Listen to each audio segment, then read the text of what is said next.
Oh, God, why? Hello, everyone, and welcome back to the Game Gear-a-thon with the worst Sonic game on the system, Sonic Blast. I do not like this game. Mind you, I don't think I've ever met anyone who actually does. Either way, let's get right on in, and similarly to Sonic Chaos and Sonic Triple Trouble, you can select between two characters, Sonic and Knuckles. Sonic's basically the same, has his spin dash and such, he also has a double jump, and Knuckles is basically the same, somewhat, that he is in Sonic 3 Knuckles. Slightly slower, but he can glide and climb walls. I don't think he jumps lower this time around, though. And you're gonna notice right off the bat that this game borrows somewhat of the look from Sonic 3D Blast. Pre-rendered sprites, or, well, 3D models basically crunched down into 2D sprites. And it doesn't look too good on the Game Gear resolution, I can tell you that. It looks better than it did on the Master System, because this actually did have a Master System port, but the limited palette made it a lot worse looking, as well as just some screen crunch issues. And you're also going to notice right off the bat that the physics are a bit wonky. It's very similar to a lot of NES games. If you start jumping forward with full momentum, you're not going to be able to hold back and stop your momentum. It's kind of stupid to control. In fact, this game overall is just kind of horrid. And that's an end-of-level panel. Similarly to some of the older Sonic Game Gear games, end-level panels now do separate things. If you get an Eggman on the end-level panel, you get no prize. You get a ring, you get 10 rings added to your ring score. The Sonic and Knuckles panels, similarly to the Sonic Tails and panels from Sonic Chaos and Triple Trouble, do different things depending on which character you are. If you get the panel that is your character, you get a 1-up, but if it's the opposite, you get 30 rings. So Sonic gets Sonic panel gets Sonic a 1-up, 30 rings for Knuckles.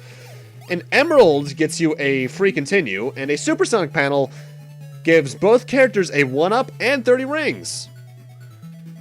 And fun fact, that's also the only appearance of Super Sonic on the Game Gear. Because, once again, Chaos Emeralds are still in this game, however, there's only 5 of them this time around. I think similarly to some of the previous ones, you get the final one for beating Eggman, technically. And the special stages are similar to the ones from, I think it was Sonic the Hedgehog Triple Trouble, in that they're very similar to Sonic 2's half-pipe stages, only you're going across these, constantly getting 50 rings. The hitboxes on the rings and Sonic are a bit iffy, but I don't know exactly how to describe it. My best advice, avoid most of the obstacles, even a lot of the springs, because you can jump and get most of them on your own.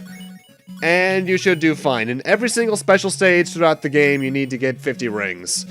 There's more than enough rings towards the start, but like towards the end of the game, the rings start getting a bit more scarce. I think the final special stage only has around 60. As for this game's story, it's once again Eggman's trying to take over the world, and the Chaos Emeralds get split all over the place. And then in the last second in the manual, Knuckles is like, "Hey, I'm here. Cool, let's work together." Alright. This game is nothing very extravagant.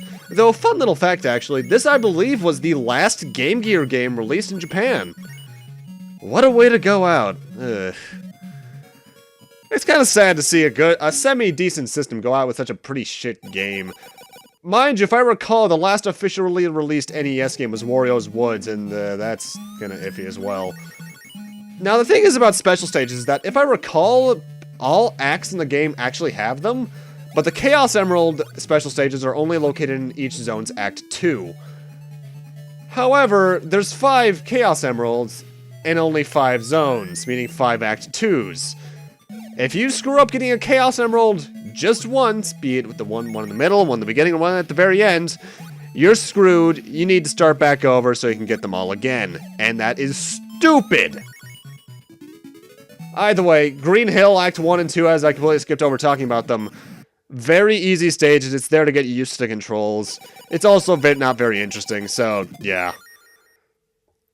Now, I'm actually, very similarly to Sonic Chaos and Triple Trouble, not going to be showing off Knuckles at all during this playthrough, because first off, it would require me to play this game longer than I would need to. And secondly, there's actually no character-exclusive endings. The only difference is who shows up during the ending, and that's about it. You can hit that switch right there to head over to the left, and find some rings. Act 3, similarly to a lot of the Sonic Game Gear games, is our usual boss stage. And that's about it. There are rings this time around, though, so that's pretty good. And the bosses in this game are pretty interesting. The fact you don't have to hit Eggman in general, you have to actually hit the glass window, similarly to Sonic 3D Blast, actually. And the first boss is pretty simple. He'll show up on one side, throw his boomerang in a circle once or twice, then circle around. That's about it. It's the first boss, and you can tell. Heck, even getting hit isn't that much of a punishment, because similarly to one of the previous Sonic Game Gear games, one of the rings when you get hit constantly just flies up, so you can collect it almost immediately. You don't have much of a threat of dying in the early game of Sonic Blast.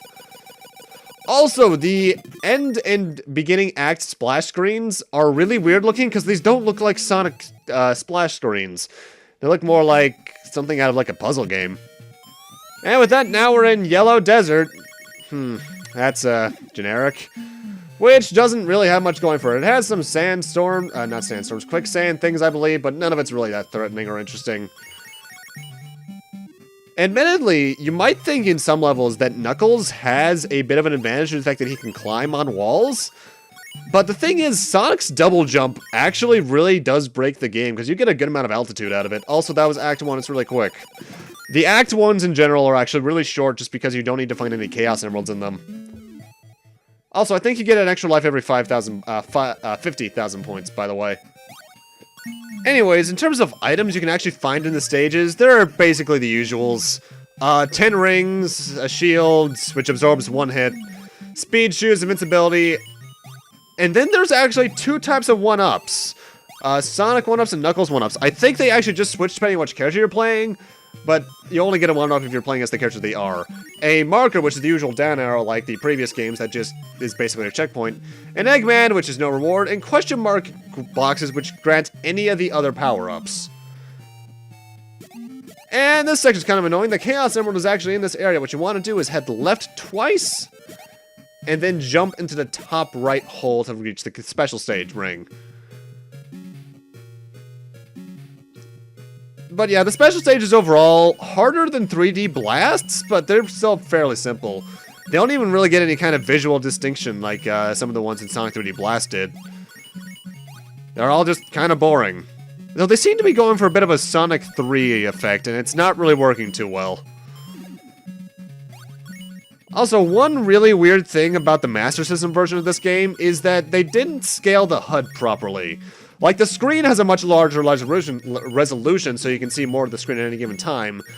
But they placed the HUD in the same relation to where Sonic was as it is in the Game Gear version, so it's just randomly, like, halfway through the screen, and that's really stupid.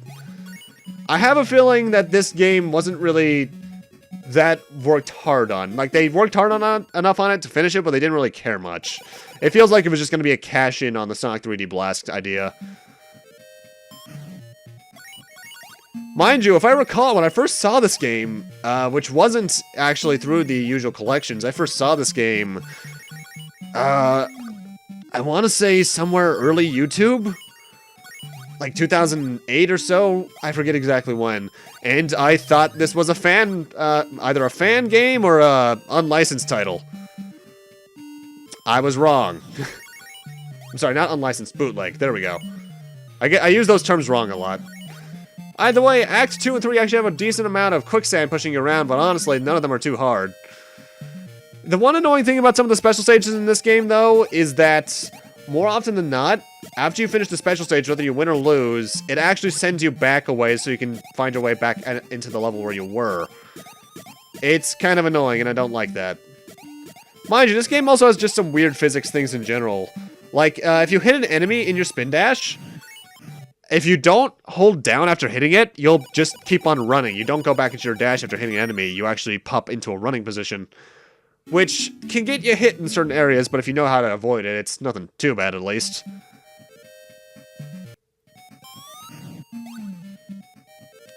Either way, Yellow Desert Act 3 is also not very interesting. The entire game is going to be like that, by the way. And the weird thing is, I usually even like some bad Sonic game soundtrack. I can't recall a single song in this game off the top of my head that I liked. Which, you know, that kind of sucks. You can't find one good thing in this. Either way, next boss is Son Goku. And he's pretty simple. He goes from the left to right, swinging his bow staff, or whatever the name of that thing is from Journey to the West. Like before, you can only hit him on the window, but honestly, as you can see, he's a very easy boss. But the one annoying thing about some of the early game bosses especially is that you're still trying to get used to how the game controls, and Sonic's mid-air control is actually slightly worse than his ground control. So that can take a bit of getting used to, but overall, it's not the worst.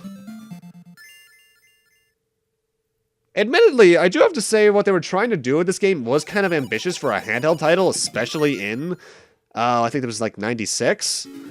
Because trying to do what is basically a 2D Sonic 3D Blast is an interesting idea. Just the fact that it didn't work at all. Mind you, I'm just glad they didn't bring in any of the flicky stuff from 3D Blast, because good lord, I hate 3D Blast. It's at least playable compared to this, but it's not saying much. Either way, welcome to the name of the zone I am forgetting, Red Volcano. There we go. It's a fire level. There's lava pits that can damage you. But honestly, your invincibility frames last long enough that you can just kind of power through a lot of the stuff. This game is easy. In fact, I think if it was more difficult, it probably would have been a bit more interesting. It's also very short. Like a lot of the previous Sonic Game Gear games, this is only 2 parts long.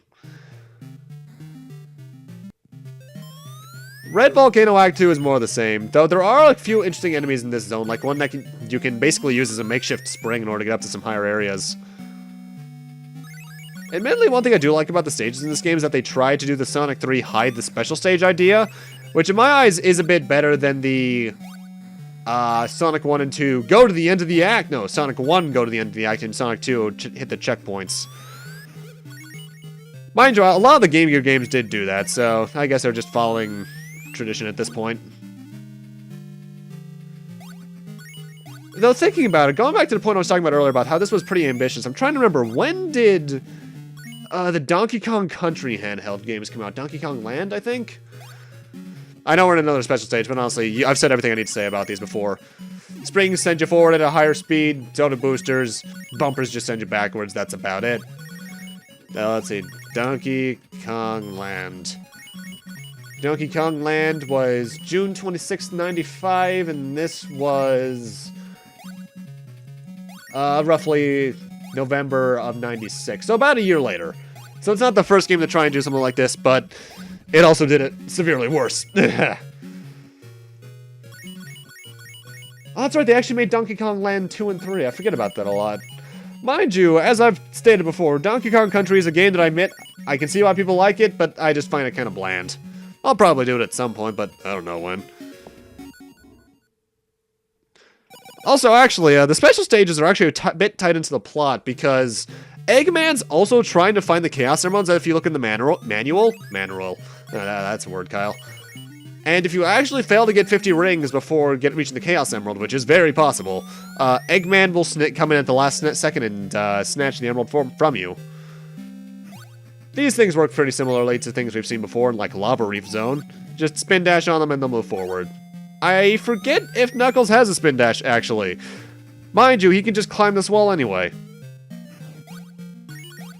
The thing about Knuckles' glide, though, in this game is that it's actually a bit too fast. It goes down way too quickly, and it actually goes a bit too far in some cases.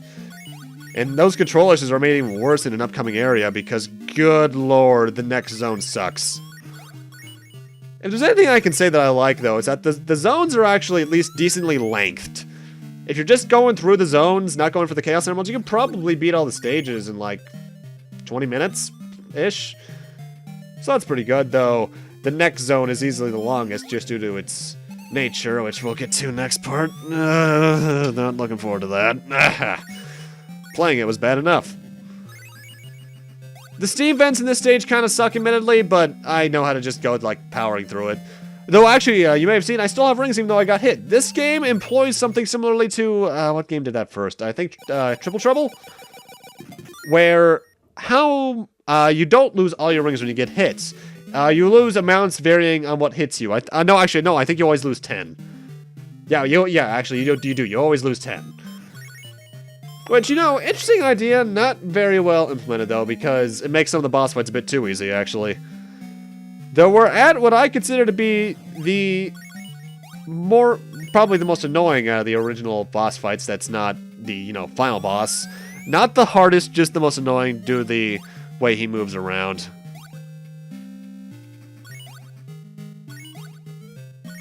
Admittedly, this game is something that can possibly grow on someone, I think, but I've played this game about 3-4 times to practice it, to know where everything was, and honestly, I think even less of it now. Anyway, this boss is pretty simple in concept, but if you're not paying attention, he can surprise you with how easily you can get hits. He jumps up on the left and right, trying to hit you with his hammer swing, in which case you can just spin dash across the screen and not get touched at all. As you can see, very easy in concept, but actually playing it is a different thing entirely because the controls are pretty bad in this game. Thankfully, still not that bad. Though I have to question why put us on the platform if... then again, I guess they needed him to spring from off screen, so... I'll let that go. But with that, I'm gonna end this off here. Thank you guys for watching, and in part 2, we're heading into Blue Marine Zone. And finishing off the game. See you guys then.